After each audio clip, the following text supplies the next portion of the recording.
When the parents came home from church, all their children were gone. They searched and called for them, they cried and begged, but it was all to no avail. The children have never been seen again.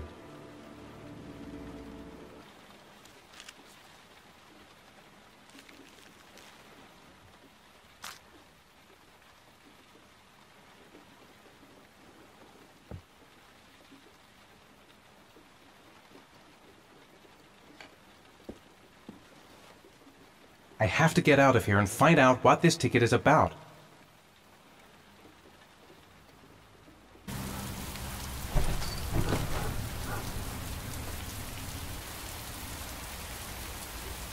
This doesn't make any sense. It couldn't have been me.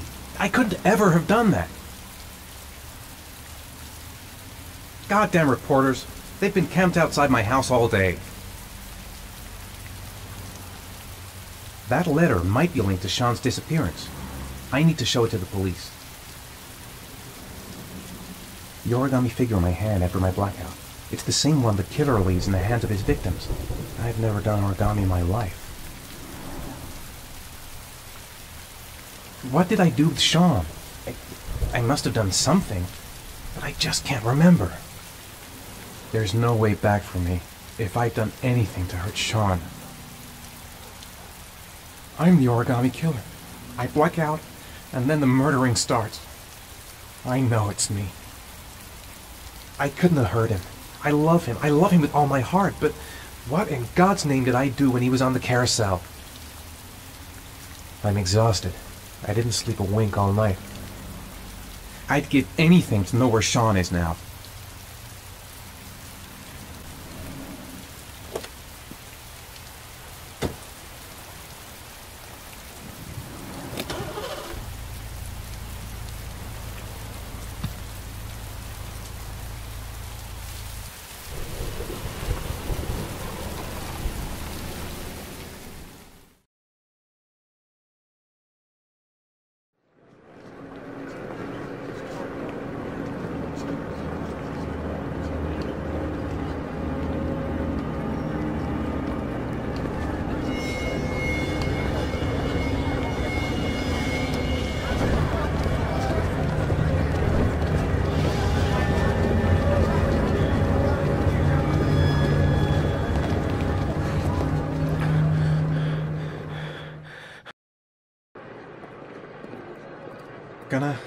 Gonna have to make it through the crowd.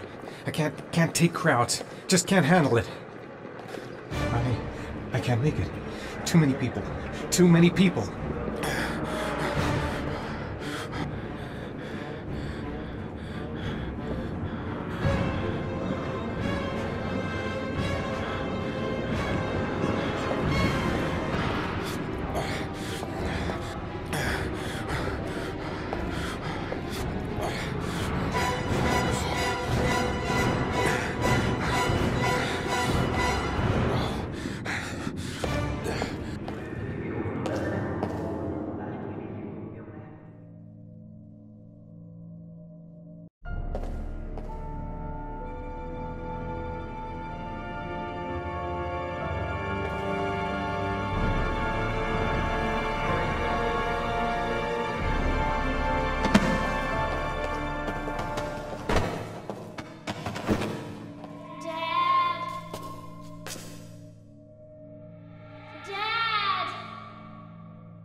Line 18, box number 3.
Sean.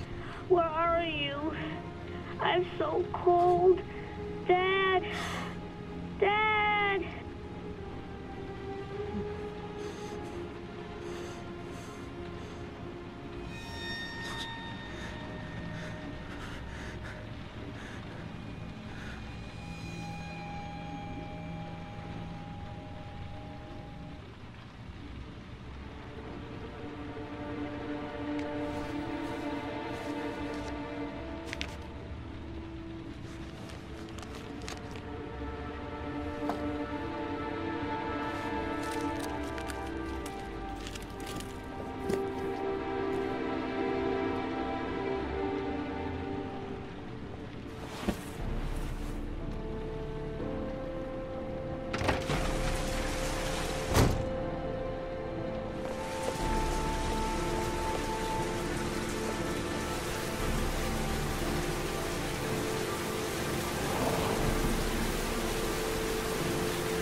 The killer is white, aged between 30 and 45. He doesn't act on impulse, but plans his crimes in a very meticulous fashion.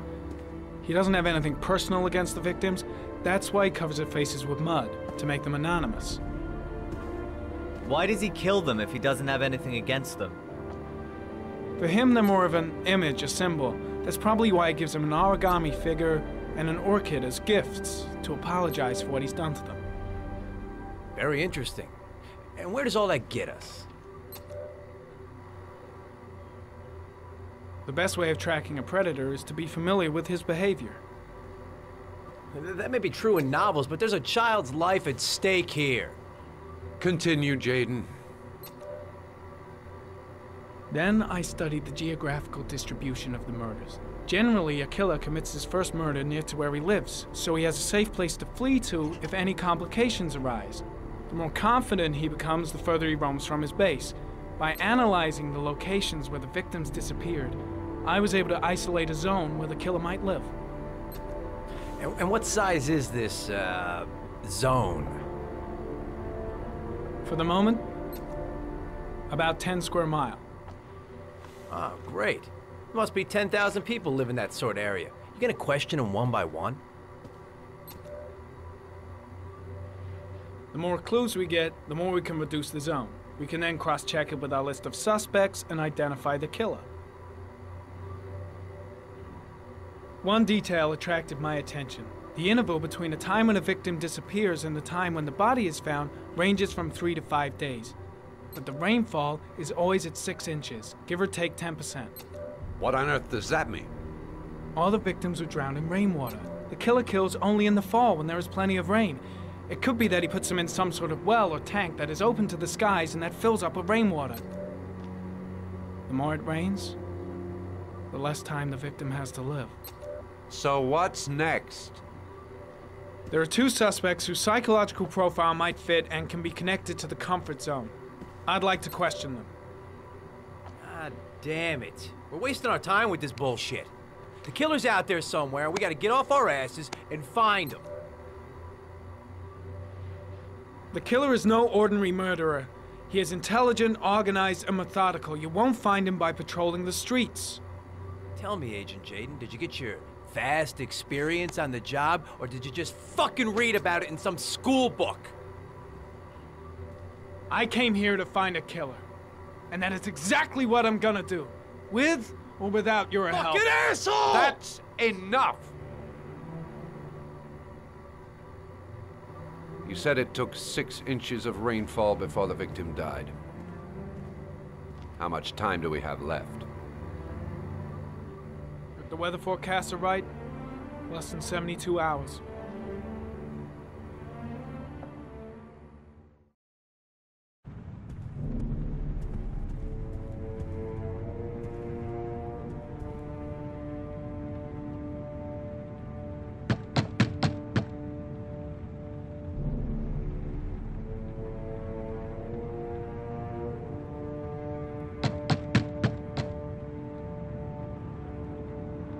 No answer. We wasted our time coming here. Maybe we should have a little look inside anyway. There's nobody home.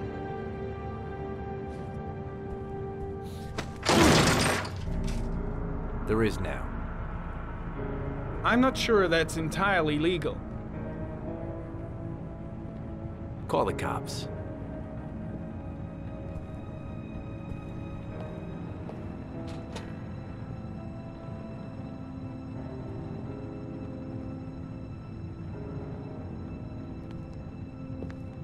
Looks like Nathaniel Williams is a pretty religious guy. He's a God-fearing idiot, waiting for the end of the world. We questioned him a few months back because he was causing a disturbance in the park. He was ranting and raving. Said he heard voices. Had this idea in his sick little head that I was the Antichrist. I'd come to Earth to persecute him. Real twisted. The walls are covered with writing. Quotations from the Bible.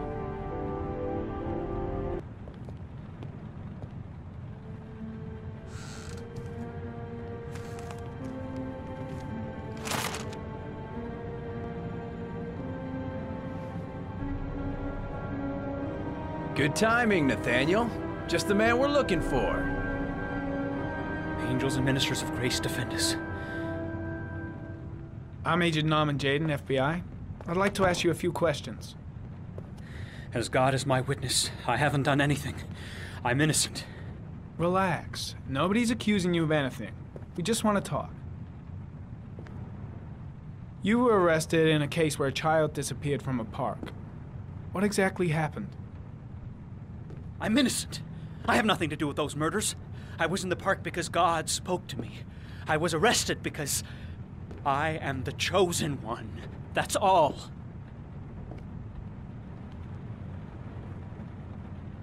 Nathaniel, do you remember where you were last Tuesday at 4:30 p.m.? Here. I was here. I was praying. All day.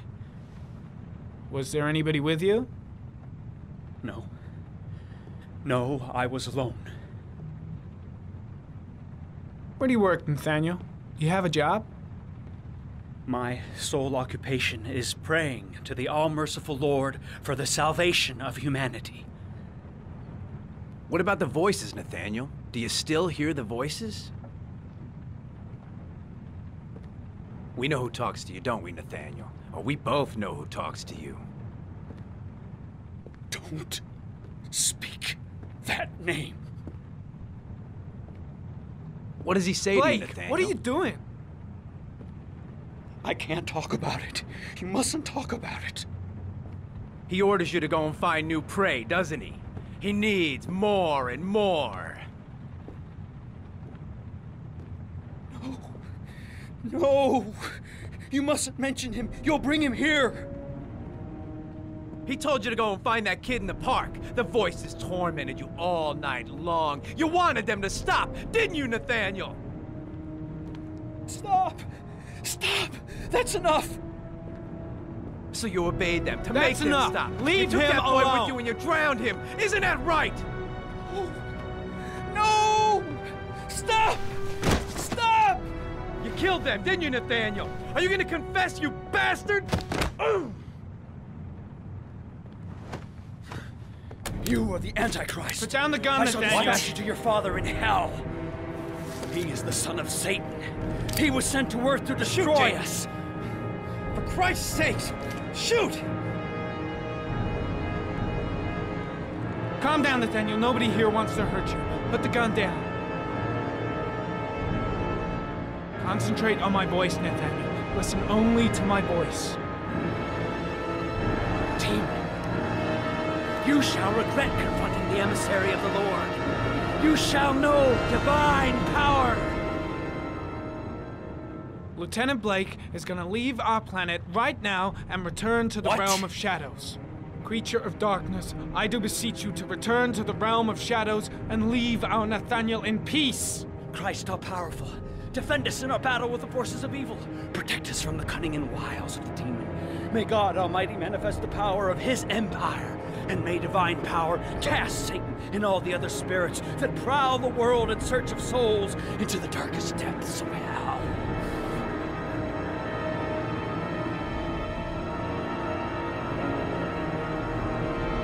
Now gently put the gun down.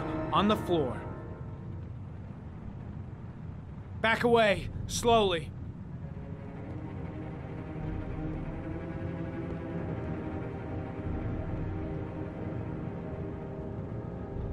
Now drop the gun. Drop it, Nathaniel.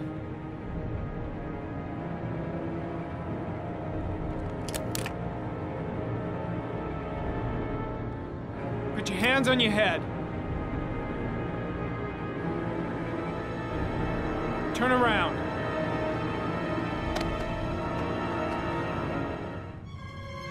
Motherfucker! In the name of the Lord, I exorcise thee, Satan. Okay, freak, the show's over. You're under arrest. Pretty damn cool under the circumstances. I would have just shot him. A gun isn't the answer to every problem, Blake. Maybe not, but most of the time it helps.